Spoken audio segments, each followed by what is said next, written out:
RMC, After Espagne. Nicolas Jamin. Salut à tous, bienvenidos a todos, c'est l'After Espagne, votre podcast 100% Liga, le championnat espagnol que vous retrouvez bien sûr sur YouTube. Vous êtes très nombreux à nous regarder sur YouTube également, n'hésitez pas à le faire, en plus c'est chapitré, vous pouvez avancer si parfois Rémi Dumont vous ennuie un petit peu ou Edgar Grolot. N'hésitez pas à le faire également sur les plateformes de téléchargement, sur After Foot TV, vous le savez, notre chaîne de l'After et vos box, SFR Free, Orange et l'application RMC BFM Play. Edgar Grolot est là, comme chaque semaine. Salut Edgar, le taulier. Salut Nico, salut tout le monde. Tu sais, attention, il y a peut-être des gens qui ont sauté ton introduction. C'est possible. Peut-être que c'est un peu trop long l'introduction d'ailleurs. Peut-être qu'ils mettront des pouces bleus comme ta chemise aussi. Ma chemise est bleue, effectivement. Elle est très belle, j'y tiens beaucoup. Elle est très belle et je te le dis aussi. Rémi Dumont est là. Salut Rémi. Bonjour. Ça va Rémi ? Ouais, toi ? Sobre, hein ? Ouais, je suis chaud bouillant. Ah ouais, mais peut-être, mais là je suis chaud bouillant sur Alonso. Presque mérengue là, la couleur de ton pull. Et on accueille notre supporter du Real préféré, deuxième apparition cette saison. Il est avec nous avec son magnifique maillot, Yannick, supporter de la Maison Blanche. Salut Yannick. Bonsoir messieurs, enfin bonjour d'ailleurs messieurs. Parce que... Ouais, bonjour, bonsoir, tu peux le dire. De la journée. J'ai l'habitude d'appeler l'after, donc c'est pour ça que j'ai plutôt bonsoir d'habitude. C'est vrai qu'on t'a parfois au 32. C'est bonjour et effectivement moi aussi je suis chaud, on a du taf, là il y a beaucoup de sujets à aborder et c'est vrai qu'il y a beaucoup de choses à faire. Alors je vous préviens, je veux des cris, je veux du sang, je veux des désaccords, je veux du débat, d'accord ? Cette semaine, c'est pas à la découverte d'eux, cette semaine on parle de...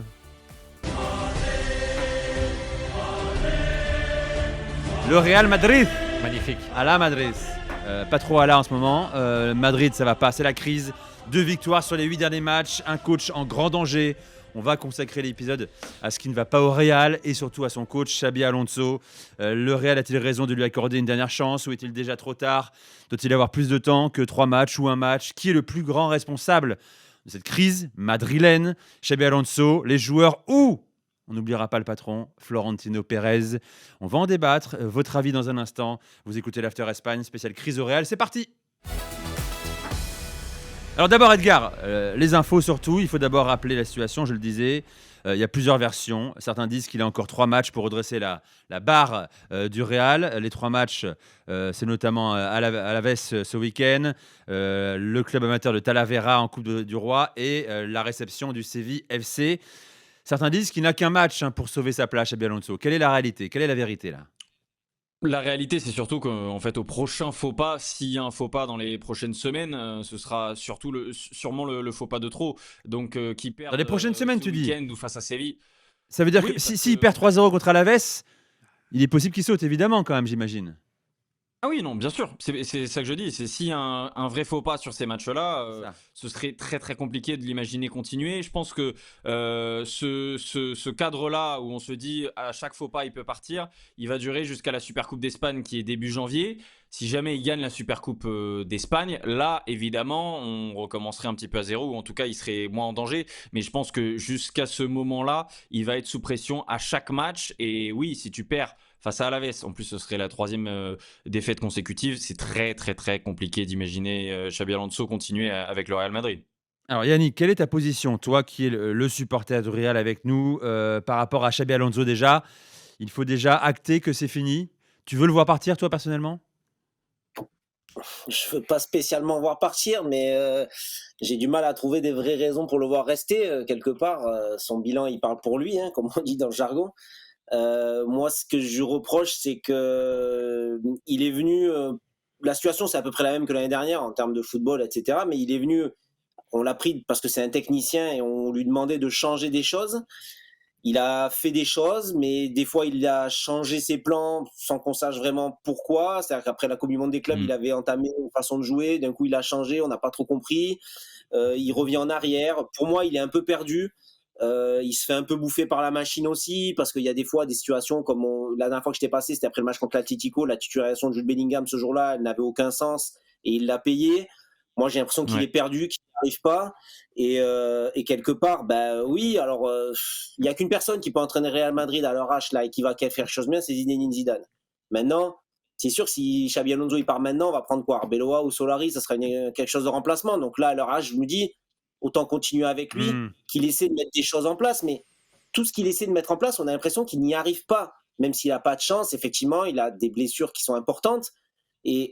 Mais moi, j'ai l'impression il se fait bouffer par la machine. Moi, il me fait penser un peu au passage de Lopetegui quand il était venu. On voyait que c'était un bon entraîneur, mais on a senti qu'il s'est fait bouffer par tout ce qu'il y avait, le vestiaire, le club, la pression. Et j'ai du mal à...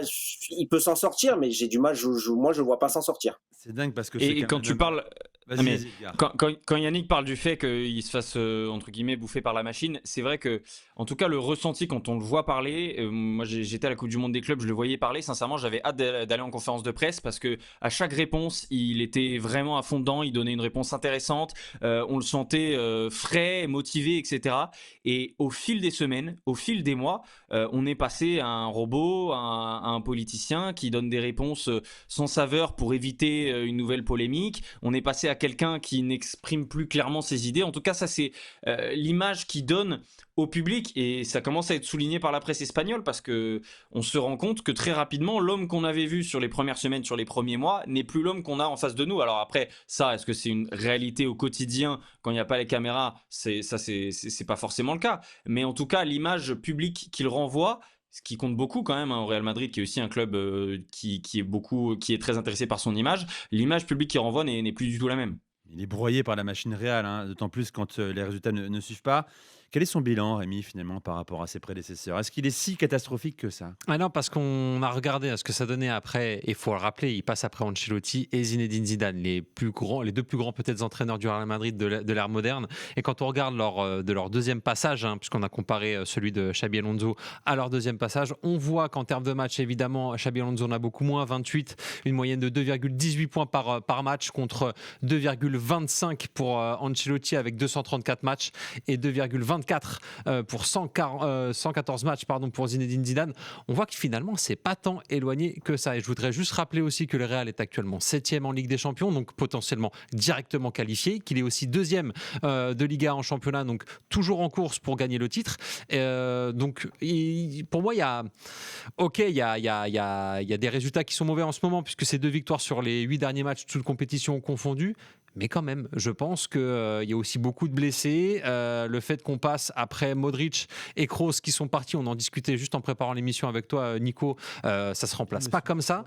Je trouve qu'il y a beaucoup d'éléments contraires à Xabi Alonso.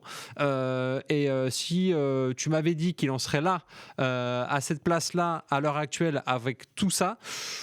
franchement, Mbappé marche sur l'eau, Vinicius moins, c'est sûr, Bellingham c'est un peu plus compliqué aussi, même s'il a été blessé en début de saison.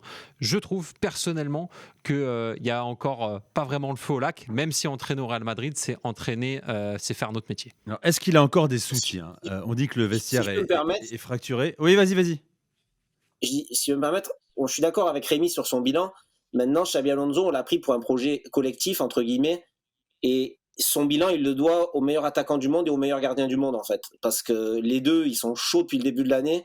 Je pense que si tu enlèves un des deux, je pense que la moyenne de points, elle chute considérablement, quoi. C'est vrai, si tu enlèves les deux, mais le problème, c'est que tu as enlevé quasiment tout l'effectif. Quand tu vois les blessés, c'est ça qui est aussi terrible pour le Real Madrid. Il y a énormément de titulaires potentiels qui sont à l'infirmerie ou suspendus. Et on ne parle même pas de ceux qu'il y aura par rapport à Alaves dimanche, parce que voilà, il y a encore d'autres joueurs qui se rajoutent, avec notamment l'incertitude pour Mbappé.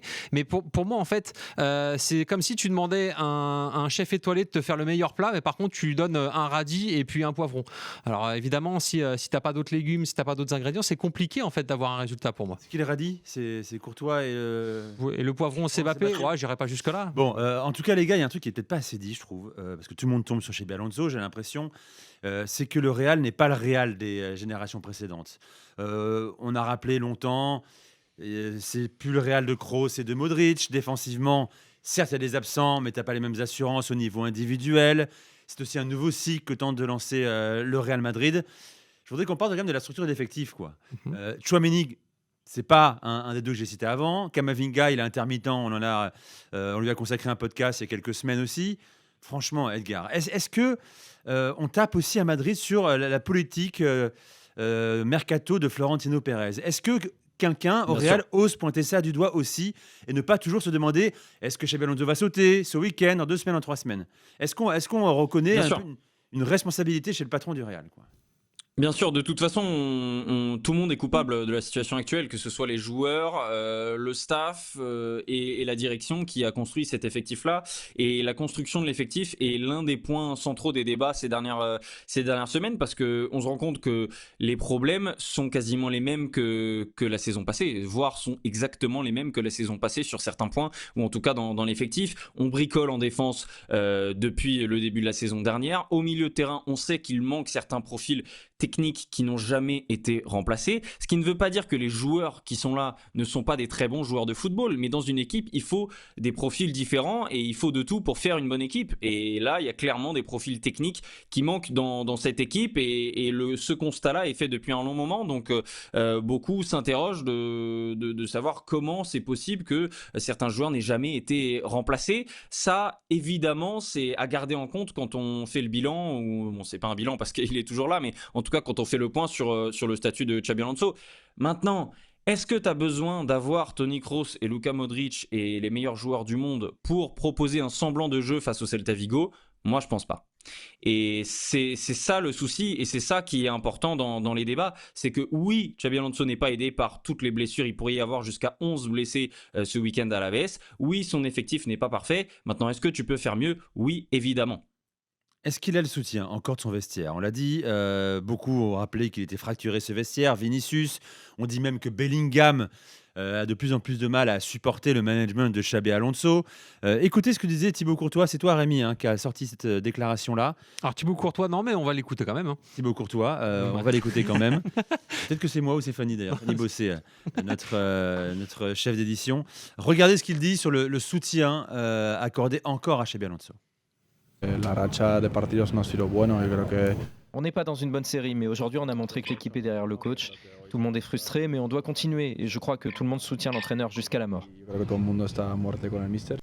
Faut-il le croire? Ouais, mais en même temps, est-ce qu'il va te dire non, moi j'en ai plus rien à faire de Xabi Alonso? Non, mais J'espère il qu'il peut est ne rien dire complètement aussi. Il peut possible. juste dire écoutez, oui, c'est encore une contre-performance, on est déçu d'avoir perdu, on va se remettre au travail. Personne ne l'oblige à vouloir apporter un soutien comme ça ou déclarer un soutien total à Xabi Alonso. Peut-être, mais moi je pense surtout que Thibaut Courtois comprend que c'est pas encore, c'est pas évident évidemment, mais c'est surtout une question de temps. En fait, ça fait que mine de rien, il a signé, je crois, en juillet, en août. 7 mois qu'il est là, ça. Bah voilà, ça fait 7 mois. 7 mois dans le foot, c'est rien. En même temps, tu as besoin de temps quand tu es un entraîneur. Surtout quand tu perds autant de joueurs, comme on disait avec Kroos et Modric. Même s'ils jouaient un peu moins la saison dernière, ils étaient plus dans la rotation. Mais au-delà de ça, tu as un Mbappé qui marche sur l'eau. Tu as des recrues, certes, comme Alexander-Arnold qui performent pas vraiment. Bellingham, encore une fois, qui était blessé. Quand on voit la liste des blessés qu'on a préparée avec Fanny, c'est assez compliqué de trouver limite même un 11 actuellement. Donc évidemment, il y a du bricolage. On voit Alexander-Arnold, problème musculaire, Huyson, entorse, Militao, musculaire, Ferland Mendy qui n'a pas joué depuis longtemps, aussi problème musculaire, Cavral, c'est le genou, Alaba, le genou, Camavinga, la cheville. À ça, on rajoute Carreras et Henrik qui seront suspendus contre Alaves et l'incertitude de Mbappé par rapport à son problème au genou. Franchement, tu as quasiment toute l'équipe titulaire qui est à l'infirmerie. Donc encore une fois, c'est compliqué, mais au-delà de ça, moi je pense que les joueurs sont vraiment derrière Xabi Alonso, peut-être à part ceux qui jouent moins, comme Rodrigo. Et encore, quand on voit sa célébration en Ligue des Champions, il va vers lui. C'est pour montrer qu'il est avec lui, quoi. Edgar, rapidement là-dessus, est-ce que tout le monde le soutient à mort, vraiment? Alors, c'est vrai que la célébration de Rodrigo avec lui, c'était quand même un message assez fort. Maintenant, est-ce que tout le monde le soutient? C'est une question compliquée parce qu'on sait que nombreux sont ceux qui n'étaient pas satisfaits pendant les premiers mois de cette saison de leur temps de jeu, de leur statut, de beaucoup de choses, de ce que voulait mettre en place le coach. J'ai entendu un confrère espagnol quand on était justement dans cette zone d'interview qu'on attendait Courtois, qu'on a vu Courtois arriver. Et j'ai un confrère espagnol qui a dit à ceux qui étaient autour de lui ah tiens, le capitaine du Real Madrid, Thibaut Courtois, arrive. C'était ironique évidemment puisque ce soir-là c'était Fede Valverde qui avait le brassard de capitaine. Fede Valverde qui est régulièrement cité comme l'un des joueurs qui est frustré de la situation de sa situation avec Xabi Alonso, notamment par rapport à son poste.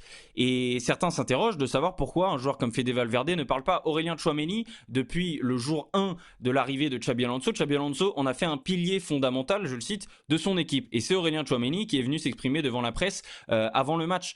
Donc, en fait, les joueurs qui seraient le plus frustrés avec Xabi Alonso, on les entend pas ou on les entend C'est peu. pas un hasard. Donc, est-ce que je pense qu'il y a quand même une amélioration parce qu'il y a forcément eu un dialogue, notamment avant le match face à l'Olympiakos. Il y a eu pas mal de dialogue entre le coach et les joueurs pour essayer d'être un petit peu plus unis.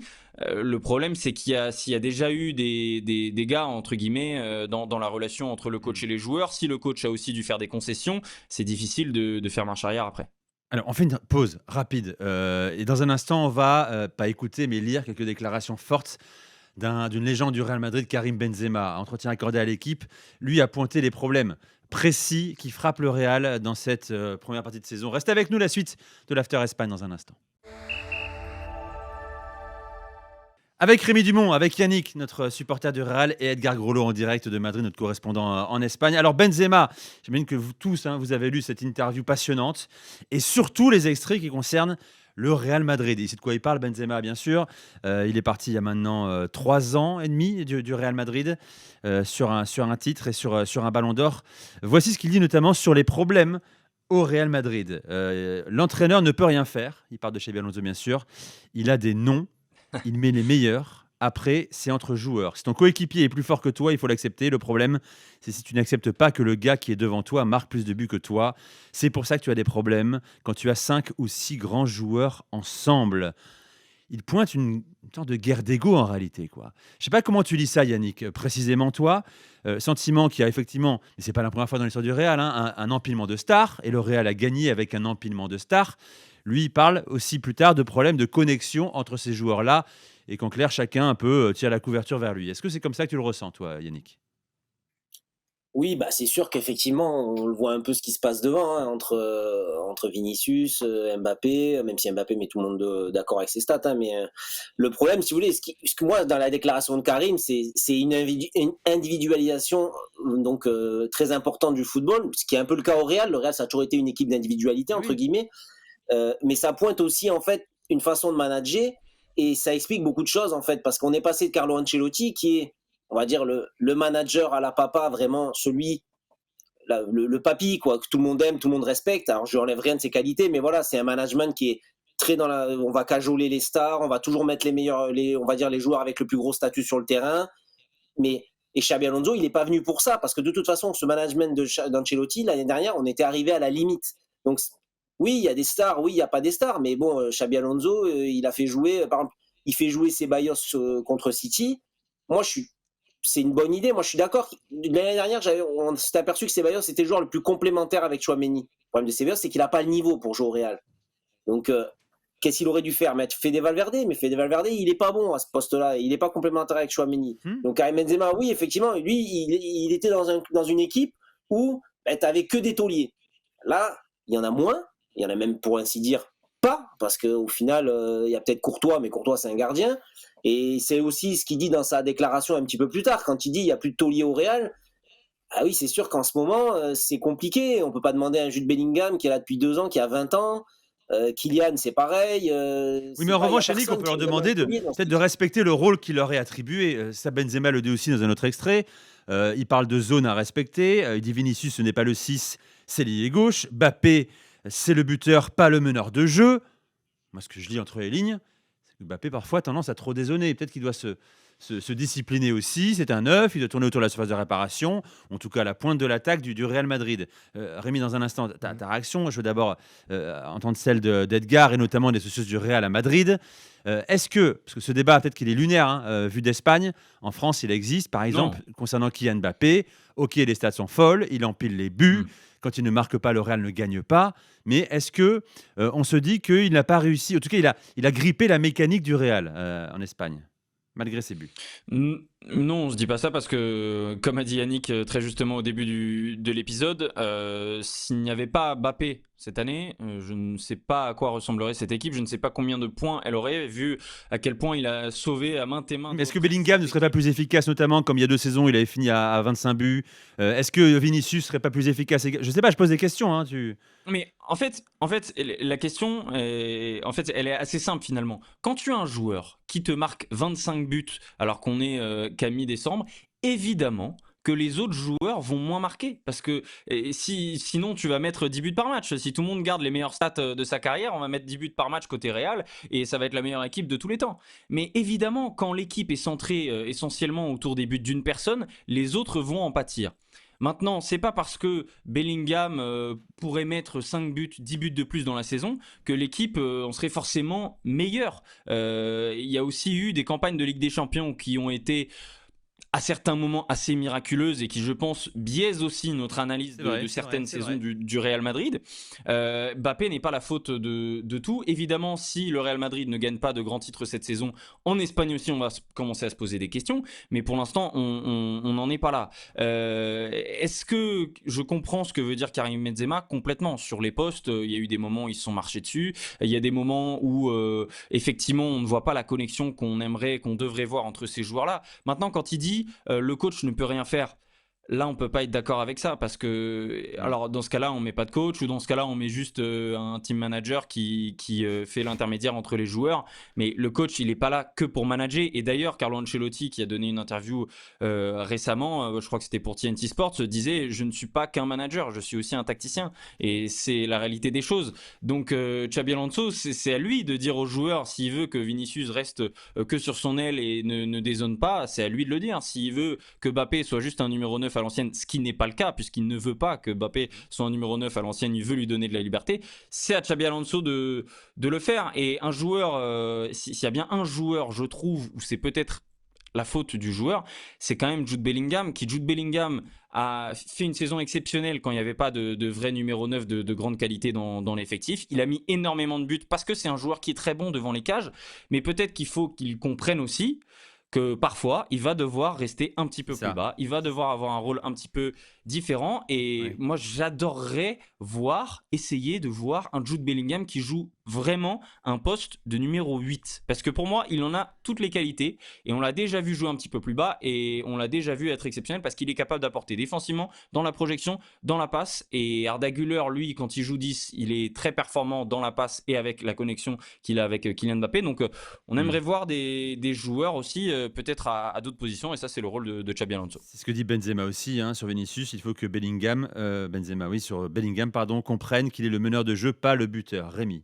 Alors, déjà dans les chiffres, ça se constate, puisqu'on s'est amusé à compter le nombre de buts qu'avait marqué le Real cette saison. Ils ont beaucoup de buteurs, mais il y en a un qui performe évidemment plus que les autres, c'est Kylian Mbappé avec 25 buts. Et derrière, le deuxième meilleur buteur, c'est Vinicius avec 5 buts. Pour montrer à quel point il concentre toutes les actions quasiment offensives, Kylian Mbappé. Derrière, c'est Bellingham, 4 buts, 3 pour Arda Güler, 2 pour Camavinga et 1 pour Brahim, Rodrigo, Carreras, Militao, Højsen et Mastuantono. Vous avez tous les buteurs du Real cette saison. Pour en revenir, je trouve, à Bellingham, il y a aussi un côté qu'il ne faut pas lui enlever, c'est que certes il a été exceptionnel, mais lui, pour l'instant, a gagné la Ligue des Champions avec les joueurs qui restent de cet effectif en 2023-24. Kylian Mbappé, lui, il n'a pas encore gagné. Alors après, vu comment il est performant, c'est difficile, je trouve, pour un manager de dire à un joueur: attends, toi, tu vas pas jouer parce que lui, il est meilleur. Bah non, en fait, c'est ce qu'il y a de plus logique. Par contre, pour le faire comprendre à des mecs qui veulent toujours tout gagner, tout le temps jouer, tout le temps performer, tout le temps briller, c'est là où ça se complique. Et c'est là où, pour moi, je pense que, oui, effectivement, Xabi Alonso doit peut-être avoir un rôle différent dans sa manière de gérer l'équipe, plus que ce qu'il avait à Leverkusen. Et d'ailleurs, pour le coup, on va revenir sur le son de Thierry Henry sur CBS, où justement lui il expliquait sa façon de voir les choses en tant qu'entraîneur du Real. Il expliquait via Gareth Bale pourquoi Xabi Alonso devait changer sa manière de gérer son effectif. L'autre jour, Gareth Bale nous expliquait qu'à Madrid, tu dois manager une équipe. Aujourd'hui, nous avons un homme, et je parle évidemment de Xabi Alonso, qui entraîne un peu trop selon certaines personnes et ne manage pas assez. Cela me désole pour lui, car on a pu voir ce qu'il a réalisé à Leverkusen lorsqu'il a eu la possibilité d'entraîner une équipe et faire ce qu'il a fait. Mais à Madrid, c'est différent.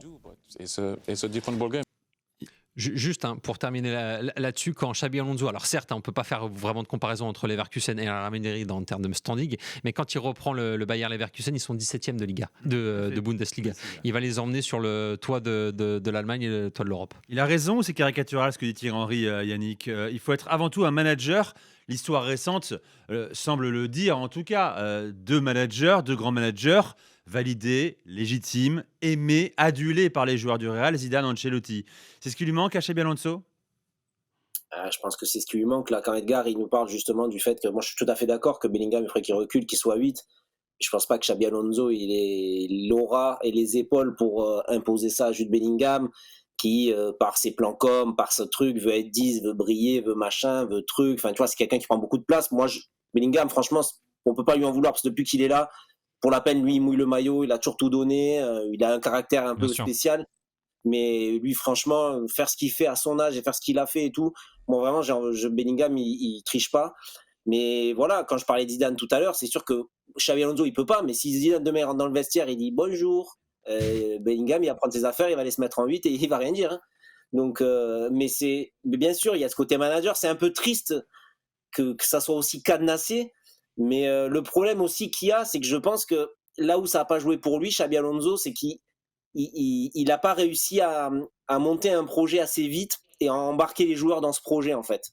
Et je pense qu'il a changé un peu trop son fusil d'épaule. Et il y a eu 2-3 défaites marquantes comme celle contre le PSG ou l'Atlético qui ont fait que les mecs ont un peu douté en fait du coach quoi. Donc oui, il a raison Thierry Henry, mais après à un moment donné, soit tu as le courage de laisser Xabi Alonso et comme le disait Rémi, tu dis mais ça c'est au président de descendre et de dire bon les gars maintenant c'est pas compliqué, Xabi Alonso il va rester toute l'année, mais au Real ça se passe pas comme ça, on n'est pas dans un club moyen, on n'est pas dans un s'il perd contre Alaves ou si on finit la saison, il sera obligé de le remplacer parce qu'à un moment donné quand ça commence à péter dans un club comme le Real, ça pète partout en fait. Et je voulais juste donner une précision par rapport au débat sur Mbappé, parce qu'effectivement, alors Mbappé prend de la place, mais moi je suis désolé, mais Vinicius, si en ce moment il est moins bon, c'est pas à cause d'Mbappé. Il a encore beaucoup d'occasions, Vinicius, il rate des passes, il rate des contrôles. Depuis qu'on lui a volé son ballon d'or, il est plus là, Vini, en fait. Donc, pourtant, il y a une relation qui est pas dégueulasse sur le terrain avec Mbappé, mais individuellement, il rate trop techniquement, il a trop de déchets. Et n'en parlons même pas de Rodrigo. Rodrigo, lui, c'est bon, il a marqué, bon. Il a remarqué enfin. Ouais, mais tu vois, c'est pour ça, on parlait de Bellingham en 8, aussi. Mais l'autre, pour moi, intérêt, ça serait presque d'essayer de faire jouer Mbappé à droite ou de jouer en 4-4 de losange. Tu vois, tu joues en 4-4. Il voudra pas, le Kylian. Mais je pense que même Florentino Pérez, il voudra pas lui demander ça, Mbappé, de jouer à droite. Ah ouais, non, mais c'est sûr, mais de toute façon, il faut faire quelque chose. Ou tu joues en 4-4-2 et tu joues avec Vini et Bellingham, et Vini et truc, et Bellingham, il faut lui trouver une place, mettons en 10. Mais en fait, il y a un vrai taf tactique à faire, et ça fait quand même 7 mois qu'il est là, Xabi Alonso. Et pour l'instant, on en est au même point qu'au jour où il est arrivé, en fait. Quoi. Edgar, qui pour lui succéder surtout, si jamais il est débarqué? Tout à l'heure, il a parlé rapidement, Yannick, de Arbeloa, par exemple, Klopp, et on va évacuer. Klopp et Zidane, ça n'arrivera pas. Voilà, si vous nous écoutez, Klopp est engagé dans un projet important pour lui auprès de Red Bull. Zidane, un projet à venir très important pour lui sur le plan intime, personnel. Non, mais surtout que dans la presse madrilène, j'ai vu, après je parle sous le contrôle d'Edgar, mais il proposait même, il y avait une idée comme quoi il pourrait faire l'équipe de France et en même temps le Real. Impossible. Je pense que Zidane ne voudra jamais relever un tel défi, un double défi. Edgar, de qui on parle aujourd'hui au Real, si jamais Xabi Alonso n'est plus le coach dans les prochaines semaines?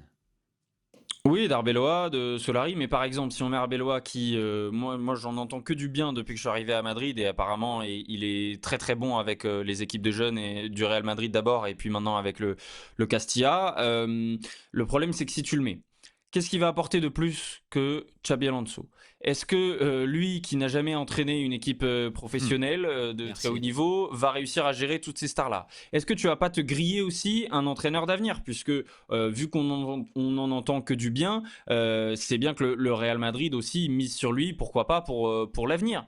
Mais aujourd'hui, tu le grilles si tu le mets 6 mois dans ce cadre-là, ou alors c'est que c'est vraiment le meilleur entraîneur de tous les temps en devenir. S'il arrive à faire quelque chose d'exceptionnel de ce qui se passe maintenant au Real Madrid, ce serait un exploit absolu. Donc la question est là, et je pense que c'est une partie de la réponse de pourquoi Xabi Alonso est toujours là. Oui.